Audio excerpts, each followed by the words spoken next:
We talked about the Pokemon that would be the most overpowered in competitive battles for Pokemon Sword and Shield. But what happens when you delve deeper into the lore of each new Pokemon to see who has the status of the most powerful Pokemon in the Galar region? Well, today we look at just that, with the 10 most powerful Pokemon shown to us in Pokemon Sword and Shield off more than just their stats and based on the ever-growing backstories Pokemon have embedded into them. These are the top 10 most powerful Pokemon in Pokemon Sword and Shield.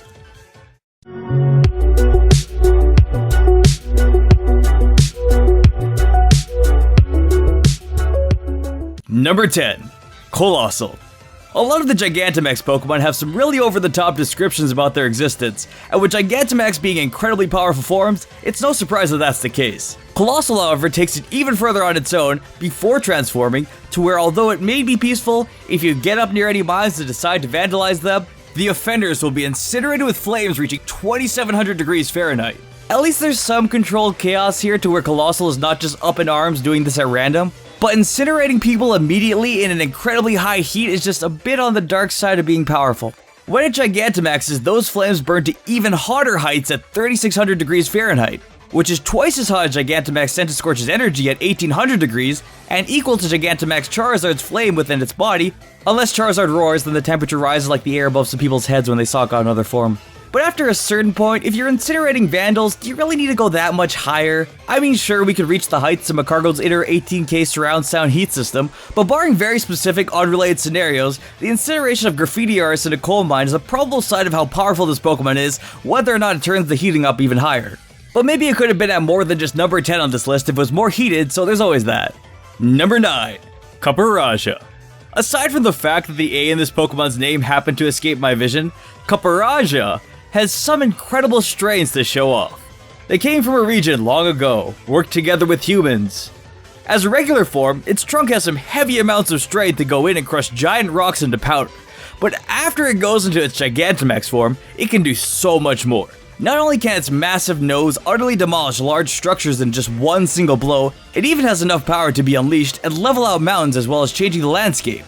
If it can move mountains, maybe this Pokemon should have been named Love. Copperajah has some levels of power that near new heights, which is relatable to our next Pokemon that even looks similar to the body of Copperajah with number 8, Duraludon. While both a Pokemon that looks powerful in battles and its description, Duraludon arrives to the party as it towers in with its sturdy Gigantamax form. This is a Pokemon whose cells are so exponentially hardened, even compared to other steel types, that it has a body structure resistant to earthquakes.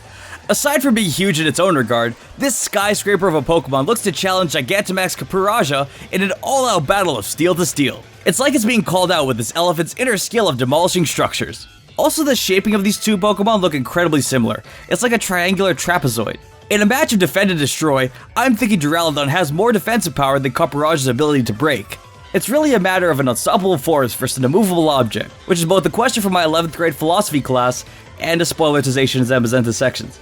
So I guess I have to give it to the Steel Dragon over the Steel Elephant, because this just so happens to look like a terrifyingly mythical building whose steel beams and unbreakable design loom over the city as mundane office jobs and really sketchy business meetings go on inside it. And it would probably be more powerfully protected from the smashing trunk of this bulldozing elephant. Number 7. Rudrungus. We all remember Yamask as one of the go-to Pokemon to list when talking about some really messed up Pokedex entries, but Rudrungus comes adapting to the region, just terrorizing the civilians even though it just got here. If you touch this Pokemon, you'll be shown the horrific memories behind the pictures carved in it. Yeah, thanks, that's what I needed. What if I just wanted to pat you on the back for a job well done? Oh, trauma. I mean, this in theory makes it resistant to any physical attacks on its own, because if they go in for the tackle, they get hit with the feels, so everything just has recoil.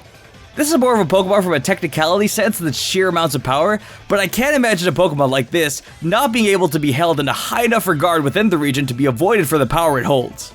We have objects that can't break, powers that can't be stopped, heats of sweating just a little too much heights, and now we've got the Pokemon that brings nightmares if you bump into it by accident. I mean, regular Yamask was just sad with it wandering through the ruins and searching for someone who knows its face from when it was human, but Galarian Mask is that, but with an art degree, evolving into a new terror. This would definitely have some say in how things go on in this region with its scary threats. Number 6. Sandaconda. Well, it turns out our philosophy section was taken to a halt as Sandaconda comes in with tons of sand just looming over everyone to end the debate. Who wins against an immovable object? Turns out a giant snake in a hurricane of sand that swirls around it with such speed and power, mentioning it could pulverize a skyscraper does. I mean, technically Duraludon isn't necessarily immovable, it's just incredibly strong in defense, but they made a point to continually make new Gigantamax Pokemon in this region that just so happen to break buildings and skyscrapers without ever alluding to it subtly and just throwing it out there. Not only does Sandaconda just look like an incredibly powerful beast in its bearing Gigantamax form, it has 1,000,000 tons of sand swirling around its body. That is 1,000,000 tons, not 1,000,000 grains of sand you have to calculate the weight of. That is 1,000,000 tons. I mean, I know someone's gonna say, oh, does that mean the desert is the most powerful landscape? And no, well, maybe. But the amount of sand weighing in as it's floating over you, ready to come in as a landslide, makes it a pretty powerful drop to control. We're really capped at 2,200 pounds as the heaviest Pokemon in the game. So when Millionaire Man here comes out with its sandstorm of real estate market crash, it rockets into a new weight of Pokemon. Those are some sandy cheeks. Number 5. Gengar. There's always a fear of ghosts, but it seems like Game Freak went all out on the Generation 8 ghost types with Gigantamax Gengar, Runerigus, and even Galarian Corsola, who's the dead spirit of its former self from climate change. And that's not just a theory, it actually says that in the entry from the professor in case there was any doubt. Gengar, however, brings a portal to a new dimension. Overall, the Gigantamax forms already look like incredibly powerful Pokemon just in their design, but that's not enough because now we gotta have things like Gengar's mouth leading directly to the afterlife. What if it sucks? That's a portal to a world of misled promises. I mean, it's just stated as a rumor, but if you stand in front of your mouth, you'll hear your loved ones calling to you. Is Gengar doing this on purpose? Does he want this to happen? I mean, I guess he has his mouth open for this, but what's going on here, buddy? This is Hansel and Gretel, but instead it's the witch laying down the breadcrumbs. They're not breadcrumbs, they're actually just false promises. That's actually pretty canon because even Gengar just lays traps hoping to steal the lives of the ones it catches. So like, are there just people out here in the UK dying constantly or something? Are there news articles I have missed to where Game Freak is basing these entries off of? Like, having your mouth be a portal to the afterlife is already a powerful thing to have on your resume, but this guy always just wants to steal lives. And doing it well too, now with traps. I mean, I always knew Gengar was a little trickster, but a dimensional portal into the afterlife? That's levels of power unneeded. What do you get from doing that? A thought to look back on? Oh boy, got Jim.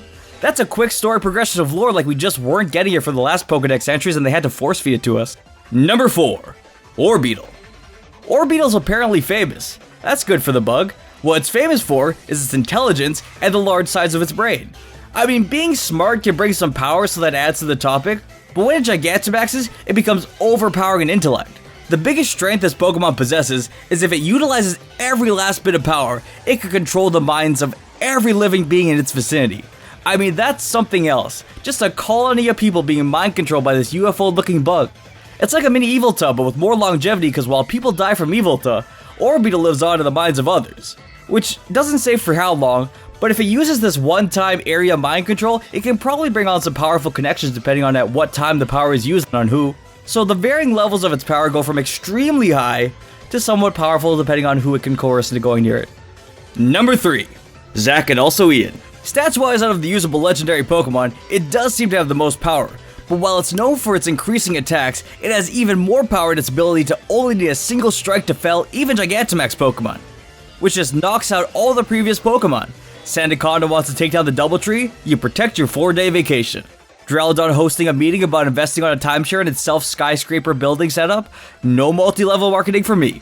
Gengar wants you in its mouth? Sorry, I already have no life, what do you mean after? Zacian just swings with force from the ancient times to protect with its powerful offense and rusted sword. I mean, that's just an added strength. If it's holding a rusted sword and one-shotting everything with it, imagine what he'd do with a machete. Quite legendary indeed. Number 2. Zamazenta. Had to put it up here, had to give the highlight over Zacian for once. I've been deflecting this Pokemon as much as Zamazenta deflects attacks, but Pokemon Shield's legendary comes out as an incredibly powerful pickup to the new line of Pokemon, allowing it to simply shrug off any impressive blows. Both Zacian and Zamazenta have equal fight in their levels of power, but I feel the defensive walling Zamazenta has looks like a longer term of power, where although Zacian can knock things out in one blow, it would have to attack it every time, it would have to be 100% accurate and never miss, whereas Zamazenta can deflect attacks at all times without the need to ever initiate. So by that criteria, it would seem Zamazenta is consistently more powerful. Except, well, I guess if you need to break things, Zacian is a bit better and more destructive, whereas Zamazenta can just be passive to avoid any conflict from getting hit. but if there's no choice and you have to get hit... Oh no, maybe Zacia's number 2. It is, however, a very close-knit battle between the two, but I have to admit, a strong defense is the best offense. So that's like twice the power, I guess. Zamazenta is also feared and respected by all, so it gains a bit more power in its status. Number 1. The number 1 most powerful Pokemon in Generation 8 has to go to Eternatus. That's probably the most expected number 1 that there could be for most powerful Pokemon in this generation. I mean, when you get the highest stats in the entire game, even if it's not able to be used, it still just enhances what could be in the Pokemon universe. This is a Pokemon that has infinite amounts of energy, warping the surround space-time continuum. And with it looking like one of those Pokemon that can be given even more forms, it's still soaring into leagues of more power this Pokemon can obtain. The boss battle in this game is just incredibly cool, so seeing the power emanating from this Pokemon taking on multiple trainers is like raids multiplied. The third legendary Pokemon in every generation is always a notably powerful Pokemon of that gen. But even in comparison to the most powerful Pokemon of all time, it looks like Eternatus desires to head for the top of that list. It's crazy to have a Pokemon that can absorb all the energy in the Galar region. Just imagine this thing growing into an even stronger form, having to alert Arceus as it finds a way to inherit power from region to region in an attempt to absorb all the power. Those would be some crazy follow-up games and plot devices in a Sword and Shield movie. This brings Eternatus in as the most powerful Pokemon in Generation 8, but with a slight nod to Orbeetle as a powerful non-legendary if it manages to mind control Eternatus. 10 mana, it's now on my side of the field. Hope you enjoyed our look at the most powerful Pokemon in Pokemon Sword and Shield. If you think any Pokemon are missing from this list, let me know because there's definitely a part 2 in the works to follow up on this. I know there might be a 4-armed man who looks like he's missing, but might be saved for the other part. Please hit that like button and subscribe and check out any of the videos listed here. Hope you're enjoying our run through of the Sword and Shield games, and it's been awesome interacting with everyone and reading your comments. So stay tuned for our next continuation, and until next time, see you then.